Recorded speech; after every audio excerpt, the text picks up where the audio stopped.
komunitas yang mengingatkan kita. Ada teman-teman yang bikin kita sungkan. Nah, selama kemarin 8 bulan Allah menginginkan kita bahwa kita beriman itu karena Allah, bukan karena yang lain. Bukan karena ada yang ngasih tahu, yang ngingetin, bukan karena ada orang terus kita malu, bukan karena apapun, tapi karena memang karena Allah. Kalaupun ada yang ngingetin, ada yang ngasih tahu dan lain sebagainya, itu hanya untuk sekedar nasihat diri. Bukan karena dia kita berubah, bukan karena dia kita pencitraan menjadi solihah, tapi karena Allah semata. Dan Masya Allah memang luar biasa ya. Insya Allah semoga kita semua lulus ya. Semoga kita semua lulus gitu ya. Kita solihahnya karena Allah, bukan karena makhluk Allah yang lain siapapun itu. Nah, oleh karenanya ujian kegigihan iman juga begitu. Betul, soalnya kalau sendirian itu lebih berat ujiannya. Apalagi kalau misalkan awan kita tuh hanya kasur, bantal, dan guling. Ya, kawan kita tuh hanya kasur, bantal, dan guling. Kerjaan kalau kita ketiduran nggak bangunin mereka bunda ya. Nah, betul. Kerjaannya ngapain? Streaming lagi, drakor lagi ya.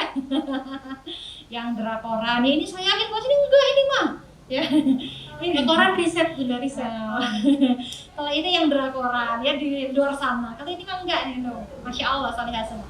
Oleh karenanya agar kita memiliki role model seperti apa sih agar kita tetap dalam keimanan kita, apapun yang terjadi, pokoknya susah senang hidup kita hanya beriman kepada Allah, maka memang kita itu perlu mengkaji sirah.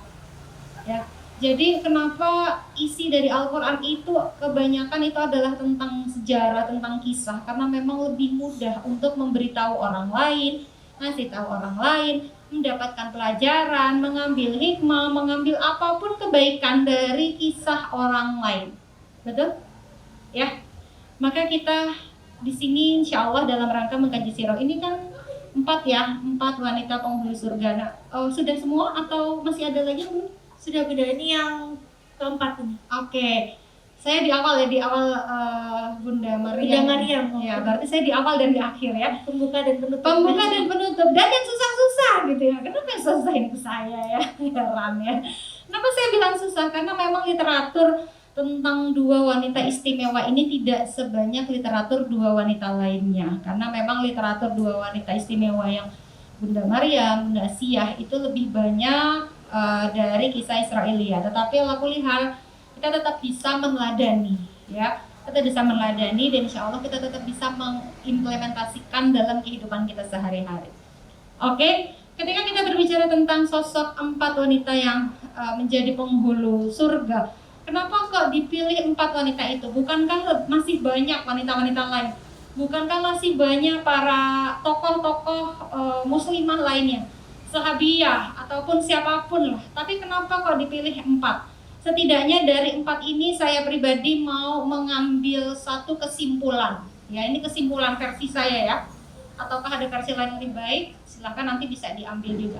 Bagi saya 4 wanita ini adalah representasi kondisi setiap wanita di dunia ini dari zaman dahulu sampai akhir zaman nanti. Dan kita iklan dulu ya, nggak apa-apa ya. Sponsor. Emang kalau ratingnya tinggi iklannya banyak ya. Ya oke. Saya boleh buka nggak ya? Boleh. Saya aja yang pakai bunda, tenang. Sak juga ya ngomongnya. Biar nggak ngap ya bunda. Nanti on off aja. On off aja. Jadi ini adalah menurut saya adalah 4 kejadian atau 4 peristiwa yang mungkin dialami oleh setiap kita.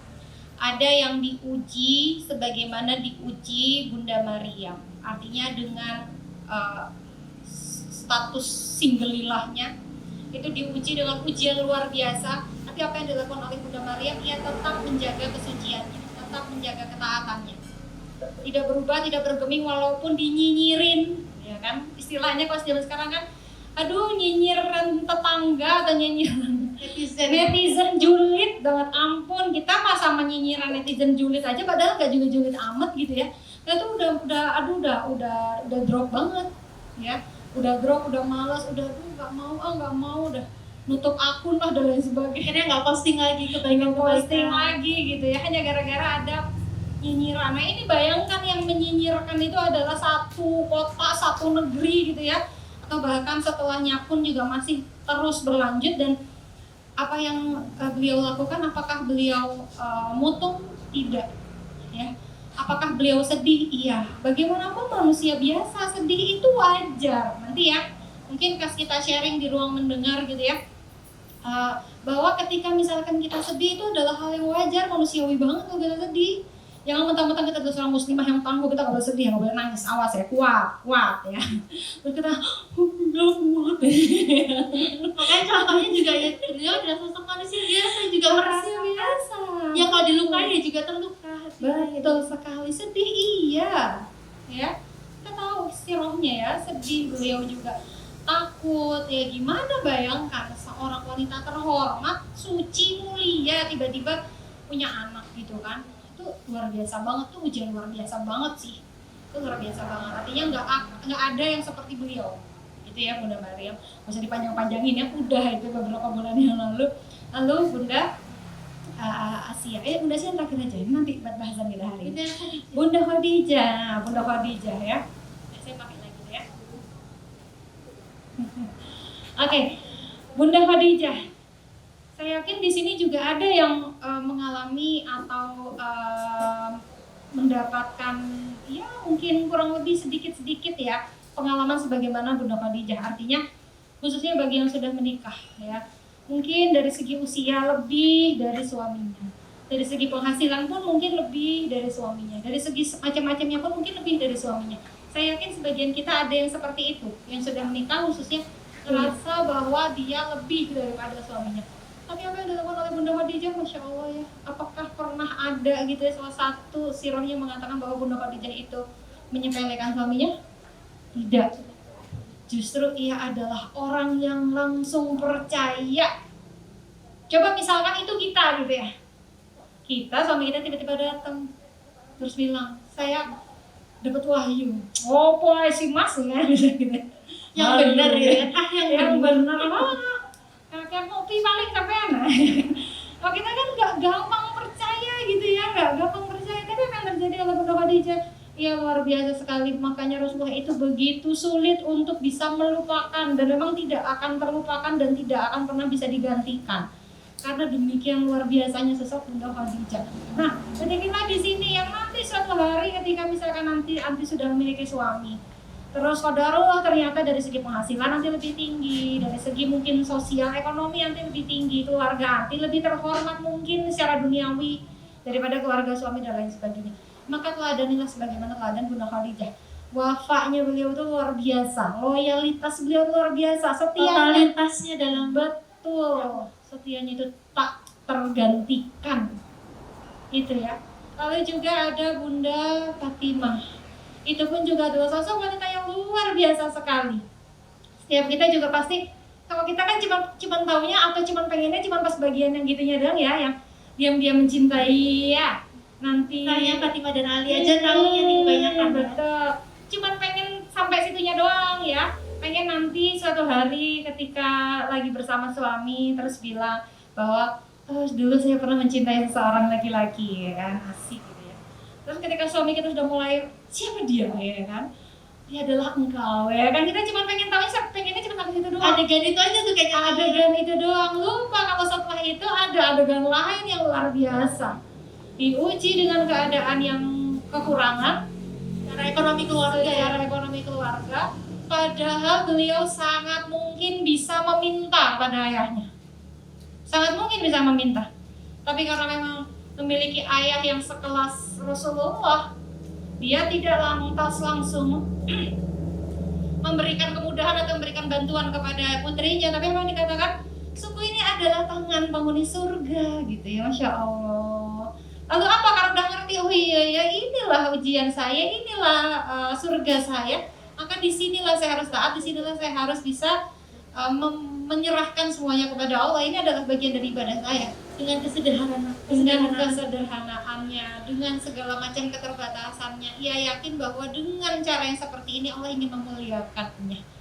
Maka Masya Allah ya, kutipilah semua ketika kita belajar dari sirah para wanita yang mulia itu, kita akan malu kalau kita itu masih jauh dari taat kepada Allah. Jangankan selevel mereka, kena corona aja kita ikutan futur, misalkan ikutan separuh keimanannya mungkin misalkan naudzubillah gitu ya, ketinggalan gitu kan, naudzubillah. Nah, dan yang terakhir yang hari ini akan kita bahas adalah tentang Bunda Asia.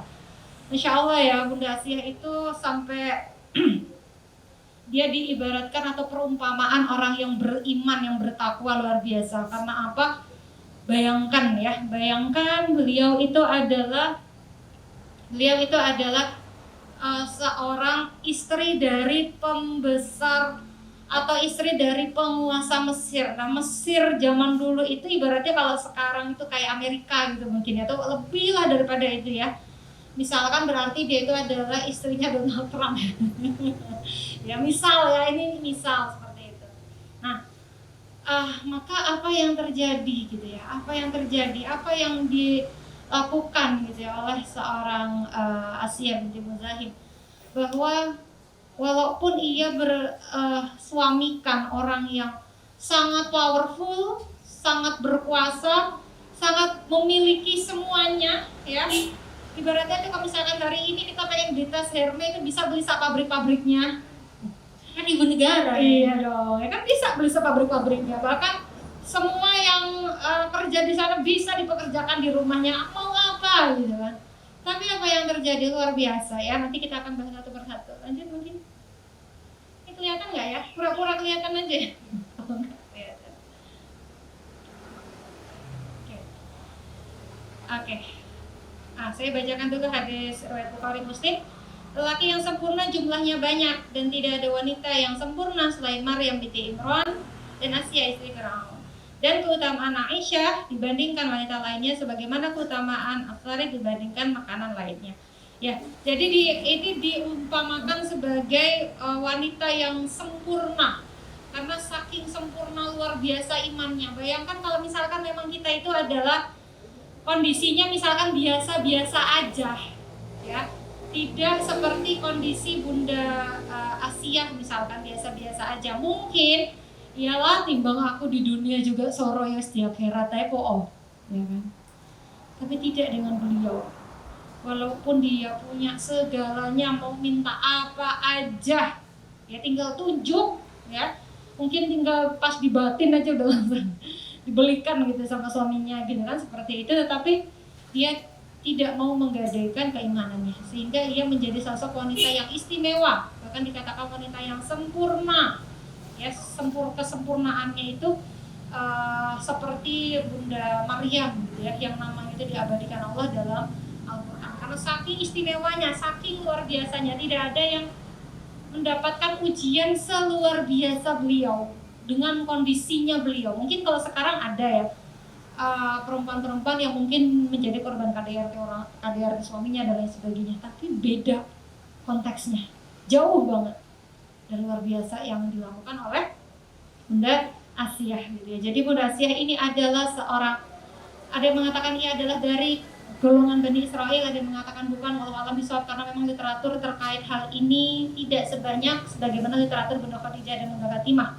Ya, tapi yang jelas beliau adalah seorang istri Firaun yang memang ia menyembunyikan imannya di hadapan suaminya. Awalnya ia menyembunyikan karena dia tidak terlalu kuat keimanannya. Ketika itu belum terlalu kuat keimanannya, berproses betul. Sampai ia melihat keajaiban-keajaiban, mukjizat-mukjizat yang ditampakkan oleh Nabi Musa alaihissalam yang merupakan putra yang diasuhnya sendiri. Di situ dia benar-benar merasa bahwa iya benar, bahwa Tuhan yang selama ini diyakininya itu Tuhan yang benar. Ya, di situ baru dia mulai meyakini, di situ baru mulai ia berani menampakkan imannya di hadapan suaminya. Ya, ketika dia melihat satu persatu mukjizat yang ditampakkan Allah melalui Nabi Musa alaihissalam yang merupakan putra yang diasuhnya, putra yang diselamatkannya. Ya, karena memang di tahun itu ada seorang peramal gitu ya, orang penyihir gitu ya, yang ketika itu mengatakan bahwa Bani Israel yang lahir di tahun ini maka ia akan menggulingkan kekuasaan Firaun. Jadi memang hanya di tahunnya Nabi Musa, bukan di tahunnya Nabi Harun. Ketika di zaman Nabi Harun tetap dewasa ya, karena memang di tahun Nabi Harun tidak ada ramalan itu. Ramalan itu hanya di tahunnya Nabi Musa. Oleh karenanya Firaun itu memburu siapapun Bani Israel yang melahirkan anak laki-laki. Dan qadarullah kita sudah tahu ya kisah ini, bahwa justru Allah menyimpan senjata pamungkasnya Fir'aun di istananya sendiri. Luar biasa. Atas jasa siapa? Ya. Atas jasa istrinya, yaitu Asia. Asia yang memohon, yang meminta kepada Fir'aun, suaminya, untuk bisa menjaga anak yang ia temukan yang mengambang di sungai Nil. Seperti itu ya. Ketika tumbuh dan lain sebagainya, Asia dengan keimanannya ya. Kita tahu bahwa memang Bani Israel itu sudah tinggal di daerah Mesir itu sejak zaman Nabi Yusuf alaihissalam. Ya, Nabi Yusuf membawa saudaranya yang berjumlah 12 orang ya. Dan di situ mereka beranak pinak, berketurunan dan lain sebagainya sampai akhirnya menjadi kaum yang luar biasa, tetapi dijadikan sebagai kaum budak oleh para penguasa Mesir ketika di zamannya Nabi Musa alaihissalam. Nah, singkat si cerita, ketika itu Asia binti Muzahim sudah mulai sangat yakin bahwa memang benar Tuhan yang selama ini diyakini adalah Tuhan yang hak, maka sudah tidak perlu lagi menyembunyikan keimanannya. Ya dengan terang-terangan tidak mengingkari ya, dengan terang mengingkari pengakuan klaim sepihaknya Firaun yang mengaku sebagai Tuhan ya. Kurang zolim apa ya. Jadi yang di sinetron-sinetron Indosiar itu kalah ya dengan kezaliman Firaun ya. Seperti itu. Nah, tapi apa yang dilakukan oleh Bunda Asia, ia tetap dalam keimanannya. Selanjutnya ya ia mengasuh Nabi yang mulia. Oke. Selanjutnya ia melakukan perumpamaan wanita beriman. Lalu selanjutnya ia tetap taat dalam ujian ya, Masya Allah. Ketika Firaun sudah mengetahui bahwa ternyata istrinya yang selama ini ia lindungi, istrinya yang selama ini ia penuhi keinginannya dan lain sebagainya, ternyata ia mengingkari dirinya sebagai Tuhan. Lalu apa yang terjadi? Ia mulai melakukan penyiksaan ya. Penyiksaan itu luar biasa. Ada yang mengatakan penyiksaan itu diikat, terus ditimpa batu yang besar, ditengadahkan wajahnya itu menatap matahari yang terik di tengah padang tandus seperti itu. Lalu apa yang dilakukan oleh Bunda Asia? Ia bermohon, meminta kepada Allah untuk apa? Dibangunkan istana di Firdaus. Dan Allah menampakkan istana untuk Asia di setiap pagi petangnya. Dan di situ ia sangat bahagia, gembira bahwa kesulitan ia hari ini di dunia itu untuk menebus kebahagiaan kelak di akhirat. Dan Firaun dibikin geleng-geleng. Ini kok disiksa kok malah goyang-guyu, ini bojoku gak apa-apa dah, misalnya nanti ini. Istriku gak apa-apa dah gitu ya, kok malah senyum-senyum gini ya, ini aneh nih ya. Disiksa lagi, semakin disiksa semakin bahagia ya. Kalau makanya ini kenapa diumpamakan sebagai sosok wanita yang sempurna? Kenapa kok diumpamakan sampai sebagai wanita perumpamaan yang wanita yang beriman yang luar biasa keimanannya? Karena memang cobaannya tidak mudah. Dia bukan dari golongan yang susah, ya. Dia bukan dari golongan yang memang tidak memiliki fasilitas, dia dari golongan yang memiliki fasilitas. Dan memang ujian ketika di waktu lapang itu berat dibandingkan ujian di waktu sempit. Coba misalkan kita aja, kan kita lagi banyak masalah, banyak pikiran, kan doanya khusyuk. Salat tahajud nggak pernah bolong. Salat tahajud mulia, Allah bila memang dia jodohku maka datangkanlah gitu ya. Mata itu otomatis ya. Mata otomatis. Sebenarnya kalau punya hutang, debt collector di depan mata. Ya Allah, berikanlah keajaibanmu ya Allah, datangkanlah rezeki ya Allah dari arah yang tak disangka. Hamba yakin kepadamu ya Allah. Nah, tapi ketika lapang, biasa kita sering lupa.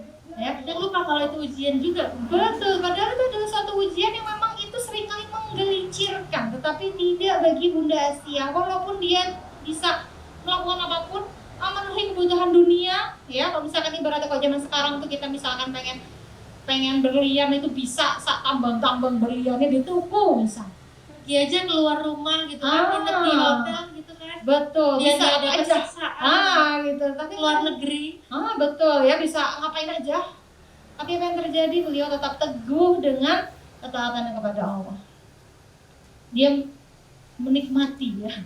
menikmati ujiannya, menikmati siksaannya sebagai apa? Ya ini adalah sebagai apa yang harus kulakukan di dunia ini agar aku bisa mendapatkan ampunan dari Tuhanku, mendapatkan istana dari Tuhanku. Masya Allah. Dengan ketaatan pada suami, Dengan ketaatannya kepada Allah, dia tidak menjadikan ketaatannya kepada makhluk itu menjadi suatu hal yang remeh gitu ya. Walaupun itu suami, walaupun powerful seperti apapun, ketika suami itu jauh dari Allah, maka dia tidak akan mentaatinya. Ya, luar biasa. Dia tetap taat dalam ujian yang luar biasa. Oke, lalu yang selanjutnya, ya, kita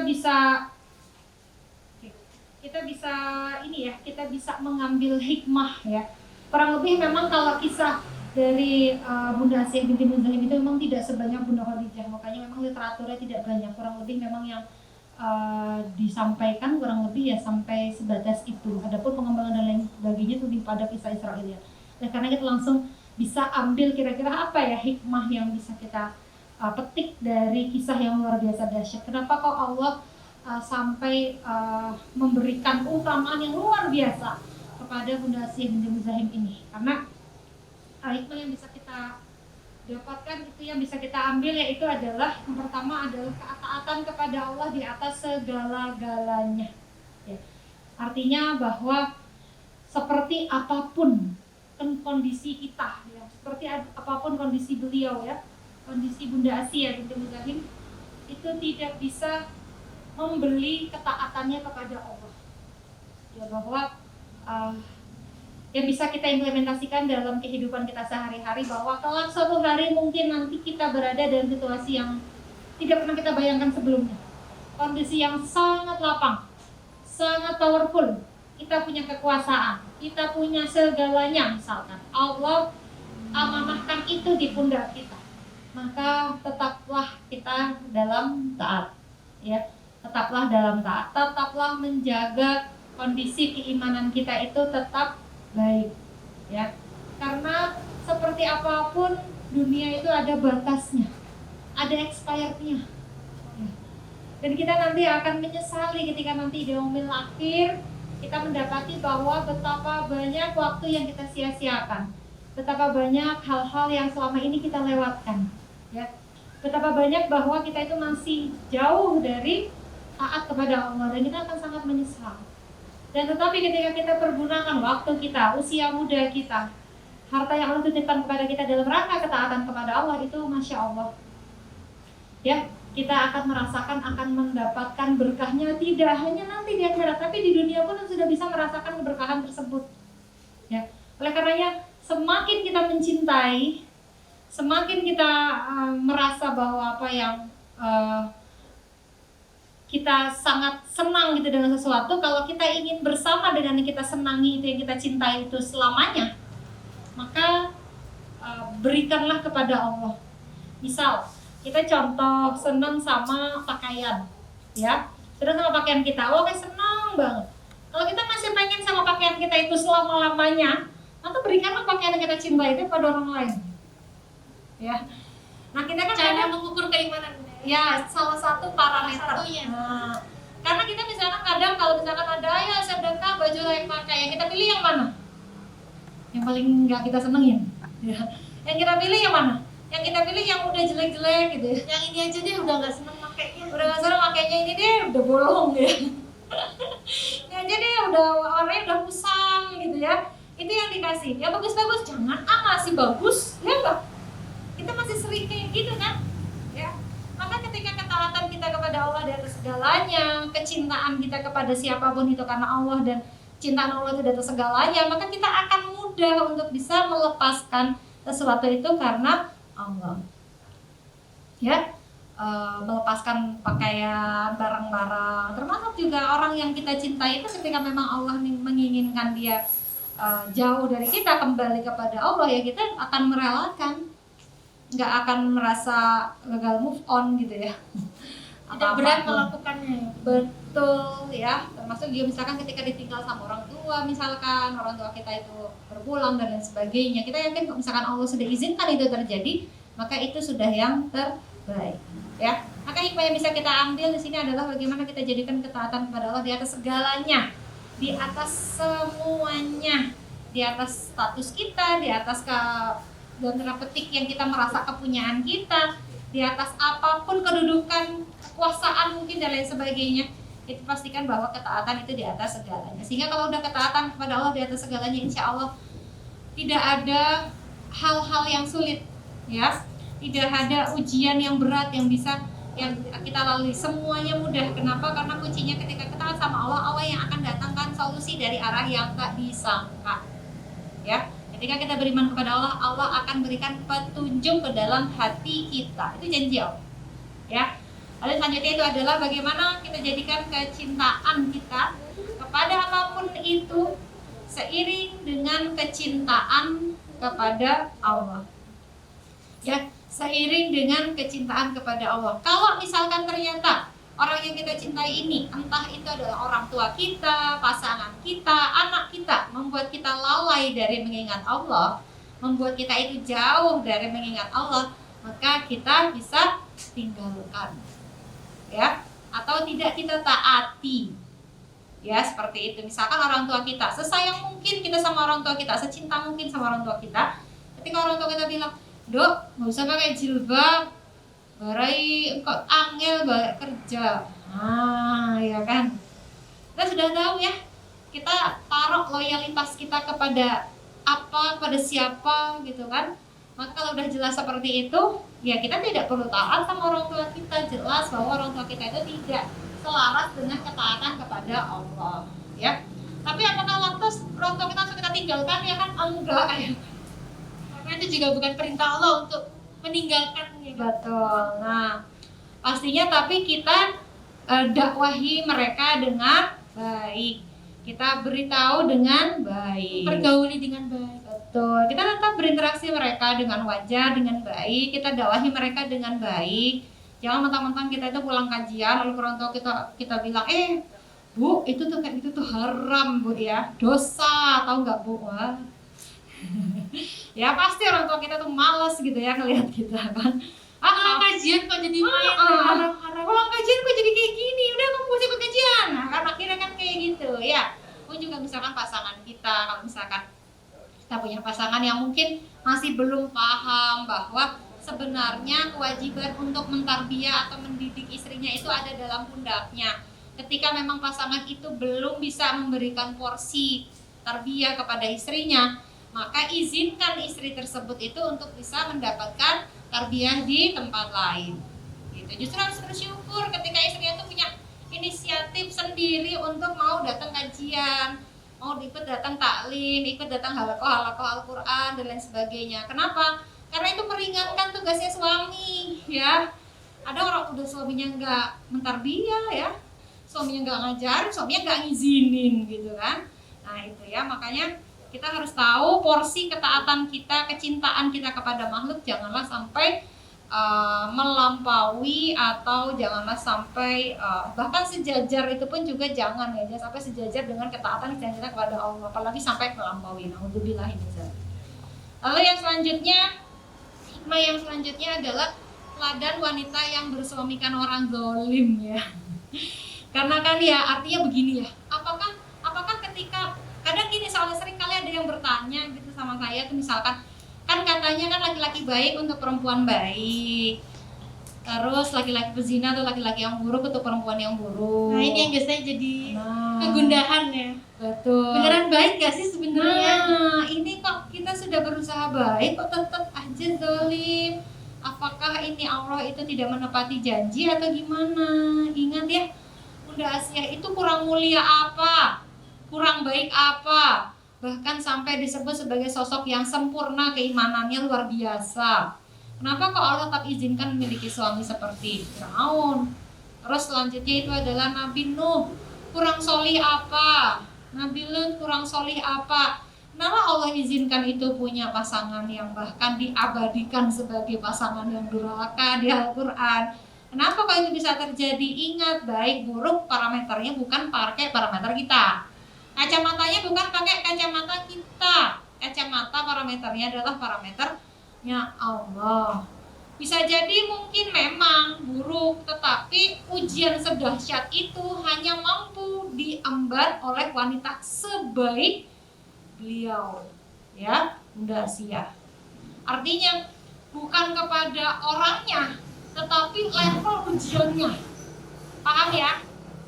Nah, oleh karenanya kalau nanti na'udzubillah min dzalik, kita tidak pernah berharap, kita tidak pernah minta, kita tidak pernah pengen doa kita itu adalah mendapatkan yang baik, itu benar-benar yang baik, parameter dunia akhirat, parameter kita, parameter Allah, ya. Tapi kalau misalkan kita sudah berusaha baik, sudah berusaha untuk melakukan apa yang Allah mau, ternyata kok Allah masih mengizinkan suami kita kok seperti itu, jangan buru-buru menyimpulkan, ya. Jangan buru-buru menyimpulkan. Nah, berarti anti atau siapapun itu sedang diuji sebagaimana setitik dari ujiannya Bunda Asia. Maka nyontoh aja Bunda Asia seperti apa. Apa yang dilakukan Bunda Asia? Tetap taat. Dia tetap taat. Ya, tetap taat kepada Allah, tetap teguh dengan keimanannya. Terus kalaupun nanti mau mempertimbangkan banyak hal dan lain sebagainya, bukan karena hawa nafsu. Ya, ini juga diantara yang ya adalah ya problem juga yang datang ke saya itu ketika dia mendapati pasangannya itu menurut dia curang, ya, atau menurut dia selingkuh lah, seperti itu. Lalu dia mengatakan, saya udah gak mau, saya gini gitu dan lain sebagainya. Tunggu dulu, ya, tunggu dulu, dipertimbangkan dulu. Jangan sampai hanya gara-gara hawa nafsu kita memutuskan sesuatu itu yang salah, nanti kita sesali di kemudian hari. Coba pertimbangkan dulu, coba kembalikan lagi kepada koridor syar'inya dulu. Ketaatan kepada Allahnya ayo kita perkuat lagi. Coba kita pikirkan lagi, benar gak curang? Jangan-jangan kitanya aja yang kebaperan. Benar gak dilakukan hal seperti itu? Jangan-jangan kitanya aja yang over perception dan lain sebagainya, ya. Oleh karenanya, kalaupun nanti sampai, bukan berarti misalkan hal seperti itu tidak boleh ya, maksudnya seperti itu misalkan berpisah dan lain sebagainya boleh, tapi janganlah berpisah hanya gara-gara kita mengikuti hawa nafsu kita. Benar-benar kita harus mengikuti ketaatan kita kepada Allah, kita benar-benar mengikuti apa yang Allah pengen. Apakah itu benar-benar untuk menjaga iman atau hanya sebatas karena hawa nafsu saja? Betul, apa jangan-jangan itu karena ego kita aja yang tercederai, terus kita itu malas gitu ya, kita itu marah gitu kan, seperti itu. Nah, jadi kita kembalikan, kalau misalkan ada sebagian atau ya segelintir wanita di luar sana diberi ujian setitik sebagaimana ujiannya Bunda Asia binti Muzahin ini, yaitu memiliki suami yang zalim, maka ayo teladankan sebagaimana dilakukan oleh Bunda Asia. Dia tetap teguh dalam ketaatannya. Artinya kalau taat itu apa sih? Ya udah tetap mengikuti apa yang Allah mau. Tidak sumpah serapah. Kadang kan perempuan misalkan yang viral-viral kapan hari itu ya. Tahu ya yang viral-viral, saya nggak usah mention. Yang viral-viral itu kalau misalkan ngerasa kayak udah tersakiti itu kayak semacam boleh gitu ngomong yang enggak. Ya, ngomong yang enggak, ngomong yang jelek-jelek dan lain sebagainya, ngumbar di media sosial. Ya, saya mention ya, umbar di media sosial dan lain sebagainya. Sudahlah, Allah nggak suka kayak begitu. Walaupun seburuk apapun pasangan kita, sezalim apapun pasangan kita, biarkanlah nanti yang umbar itu Allah.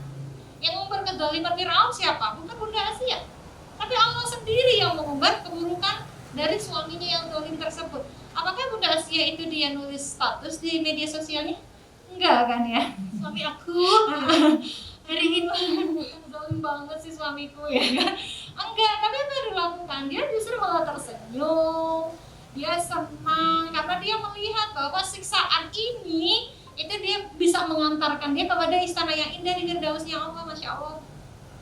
Jadi dipikir tuh yang Allah ridho tuh gimana sih? Betul, orientasinya itu adalah apa yang Allah mau, apa yang Allah pengen, apa yang misalkan memang saya harus mendapatkan luka ini, atau misalkan mendapatkan ujian ini, kalau emang ini adalah cara Allah untuk meningkatkan kemuliaan, kenapa enggak gitu. Masya Allah ya, ini ngomongnya aja merinding. Soalnya kayaknya kalau ngebayangin ya luar biasa. Itulah makanya kenapa Bunda Asia sama Bunda Maryam itu jadikan perumpamaan wanita yang sempurna karena memang luar biasa banget, luar biasa sekali ya. Semungkin kalau levelnya kayak kita nih RT RW gini ya lingkupnya kita tuh masih sangat kecil banget lah, tingkat kesolihan kita itu paling solih itu sekamar kita aja gitu ya tingkatnya. Oleh karenanya mungkin kalau misalkan dikasih ujian seperti itu belum tentu kita mampu. Oleh karenanya ayo kita bismillah, kita coba mengikuti jejak-jejak para teladan wanita mulia. Setiap kita pasti diuji dengan apapun yang Allah mau kepada kita. Ada yang diuji sebagaimana Bunda Asia mendapatkan suami yang zalim, maka kita contoh sebagaimana apa yang dilakukan oleh Bunda Asia. Ada yang diuji dengan satu singlenya ya.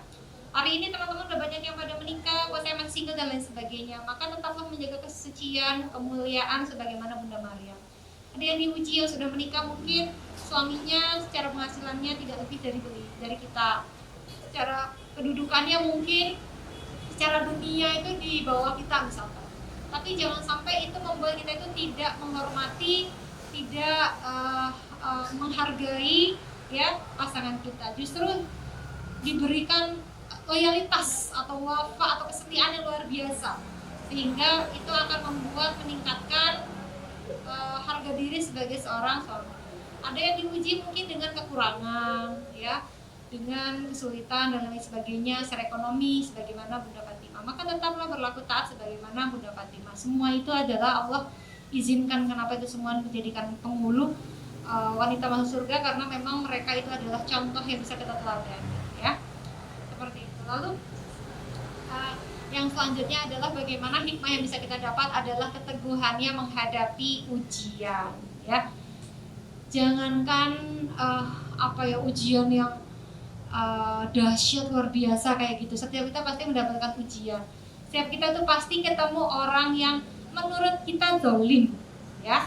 Ini baru menurut kita zalim. Kalau Bunda Asia itu sudah terakui kezalimannya memang suaminya itu ya. Jadi kalau kita kan baru ngerasa bahwa itu orang zalim, padahal belum tentu zalim loh. Bisa jadi versi kita aja. Versi kita betul, bisa jadi kezaliman orang lain itu gara-gara kita loh. Ya.